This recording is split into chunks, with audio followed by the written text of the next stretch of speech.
Vote with your wallets, folks. The economy has and should continue to be the number one issue ahead of this November election. Forget everything else. And a new poll that shows 88% of people feel that it is the most important issue, thank God. And when asked who they trust more to handle the economy, let's just say Biden probably should be a little bit concerned. 32% said they trust Biden. Those people are eating gummies. And to handle the economy better would be Trump at 46%. Which I'm not sure why that isn't higher. His economy was fantastic. This isn't hard to imagine why, though. The American dream, owning your own home, it's gone, basically. According to recent data, the average monthly cost to buy a home is now $2,754, while just 4 years ago, it was $1,400. It's almost doubled. Global business consultant Hillary Fordwich and financial markets economist and president of the Lonsky Group, John Lonsky. Hillary, when the fundamental thing that I think people base this on is cost of to own a home or rent and fuel. Both are dramatically higher, and yet Biden still gets 30-something%. Yes, you're absolutely right, Carl. I just want to know who those people are and whether they're living in a bubble. Although, actually, interestingly, the people that don't, of course, put gas in their own car, there are the people that are in limousines and car services, and they don't actually see the price of gas because they never do it themselves. But, 47.1% of Americans work for small businesses. And I always trust one figure, and that is the NFIB, the National Federation of Independent Businesses. They represent small businesses in America. Mm-hmm. Their index is at a 24-month low in terms of small business confidence. So Americans either own a small business or work in a small business. They're feeling it too, Carl, across this nation. So you can ask the small business owners, and you ask anybody, like you said, who's buying their own groceries and putting gas in their own cars. John, historically, elections have been, a 1 or 2 point margin. You have 47% people believe either way, the famous Mitt Romney quote. Then you're just competing for the people in the middle. But for the first time, I can have a legitimate conversation with people as radical as my mother-in-law, who are now like, maybe Trump might be the answer here. Have you ever seen that flip just on economic issues outside of Jimmy Carter?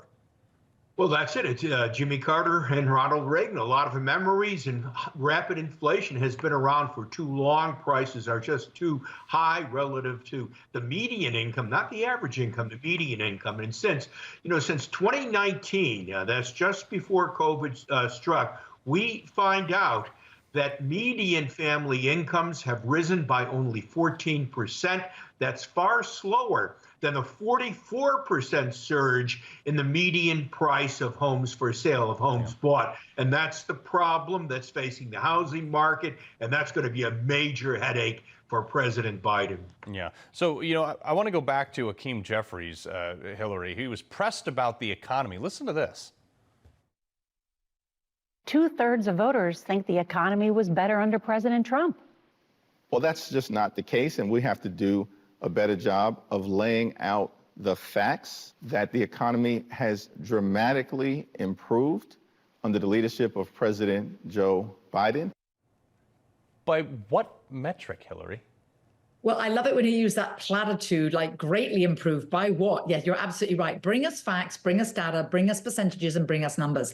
I actually find it very interesting that it's a recent CNN poll and CBS polls. I always look, where do these polls come from? Which network? They're actually saying across the left. And interestingly, it doesn't matter what subject you ever Google, Newsmax never comes up. I know because I do a lot of research, never comes up. You're very rarely going to get Fox.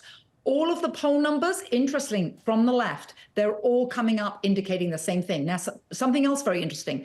2016, do you know that President Trump, at the time just running for office, wasn't leading, Carl, in any poll? And now he's ahead at a minimum by 22 percentage points, and he's across in all swing states. So this is dramatic compared to 2016. Very dramatic. But what's even crazier is they will lie to us and gaslight us, John, and tell us that everything is good. But this is why. This is the acting labor secretary, Julie Su, who she can't get confirmed, testified on Capitol Hill, couldn't give a congresswoman a straight answer on a simple question. Roll it. Have you ever owned a business? I've said this before, and I'm sure I'm going to get cut off saying it now, but I am the daughter would be a yes or of no. Small business owners. So that's great. I'm a daughter too. Let's try it again.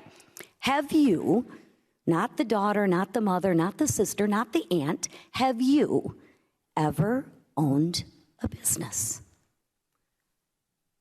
Congresswoman, you asked me why the rule Have was you, important. okay, let's try this again. Have you ever owned a business? Congresswoman, there are working people in this country Yes. who do not I mean, choose this to be is the independent very reason why you contractors. can't get confirmed, called is independent because you can't contractors. answer a question.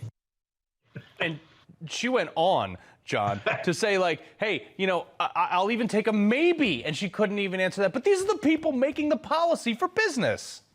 Right. They're just a bunch of nerds. They don't deserve our attention, my goodness, other than the fact they hold higher office. That's kind of scary. But, you know, for small businesses, their biggest headache is regulations. Here, they keep pouring on more and more regulations, and that stifles small businesses. It makes it difficult for them to grow. They can't figure out whether they're coming or going. I was talking to a restaurant owner. John, he has a broken window. Somebody kicked in his window. He said that he has to go to some like zoning board to have permission to replace a broken window. This is total insanity. We got to leave it right there. Hillary Fordwich, John Lonsky, appreciate it.